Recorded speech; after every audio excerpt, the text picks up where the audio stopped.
So the purposes of this video is to show how we can create a keyframe animation in Photoshop. What we'll be creating is this.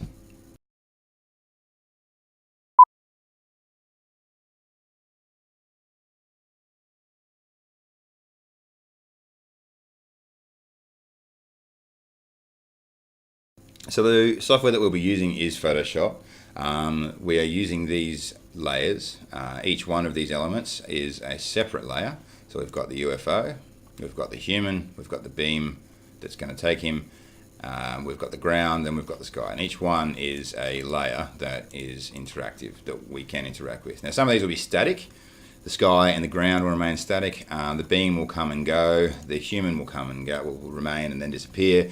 The UFO will enter the scene and leave. If you look at the help document, there is a storyboard that you can follow if you wish to help you. But these 5 elements are what we're going to use to make an animation. The idea of this tutorial is to show that there are how to do something and then take this away into something else. So let's get underway. So the first thing we need to do is look at the timeline tool. So that's what makes the magic happen. If we go to Window and go down to Timeline just here, that'll open up a little window down the bottom which allows us to create a frame animation. Now the one thing about animation that we need to be aware of is the more frames that we have, the smoother the animation.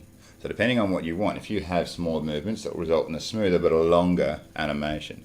If there are large movements, it will result in a quicker animation with fewer frames.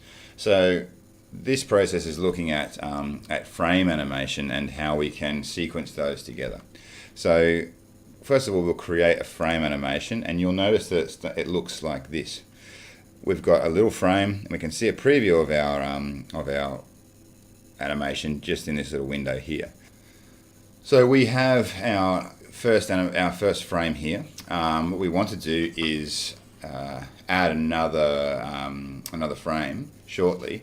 But first of all, we want to create the first scene that we have. And we're going to do that by moving the elements that we have. Open up the layers. First of all, we want to move the UFO out of the scene. Not too far, but around the same. So we're going to click on the UFO and drag this out of the scene.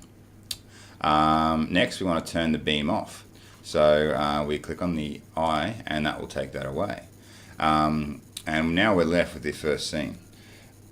We now want to create a duplicated frame, and we can do that by clicking on this little button down the bottom. That opens up the frame from last to the next.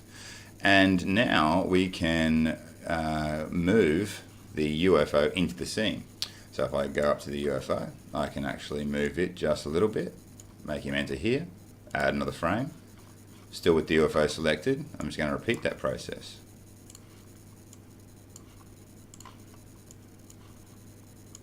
A little wobble, never going to hurt anyone.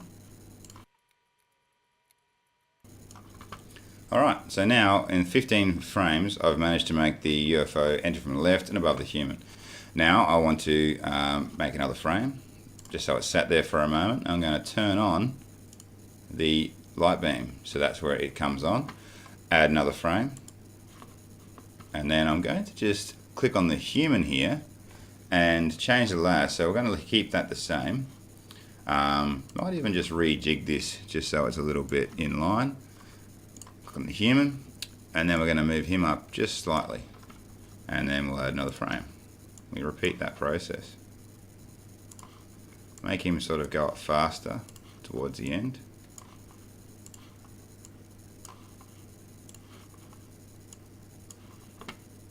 We don't want to go too far, like his head popped at the top, but we'll stop there. I'm going to scroll this across now, move my layers, scroll this across, and then I would like to, I still have my layers on, don't I? I'm going to now turn the human off, add another layer, turn the beam off, add another one, click the UFO again, and then I'm going to move it a little bit.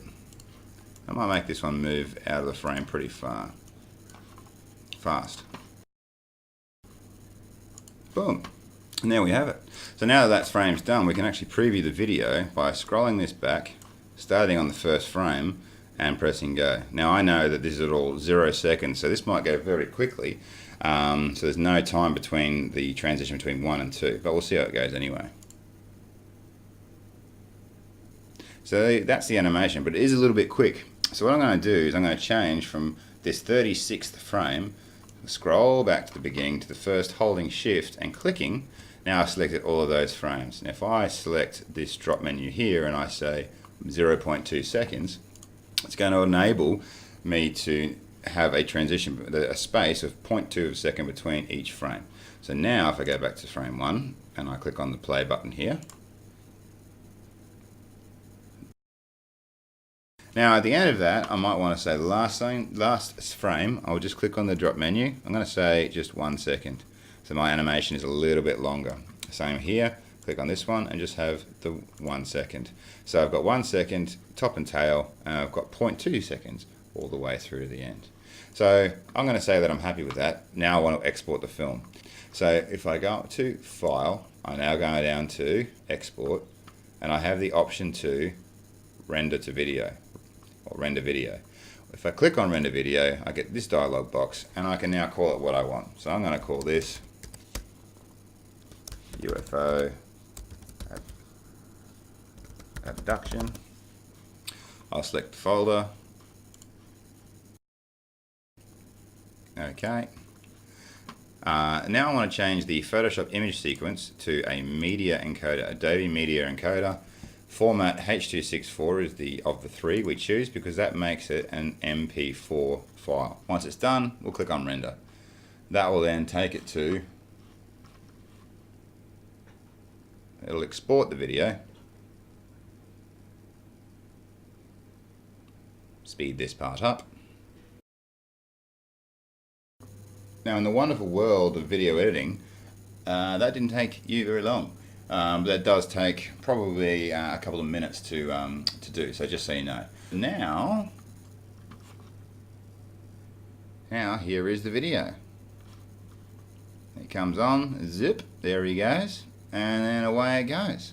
So for 36 frames you end up with a 7-second animation. Now the maths heads out there probably able to figure that out. But hopefully that's been helpful. Over and out.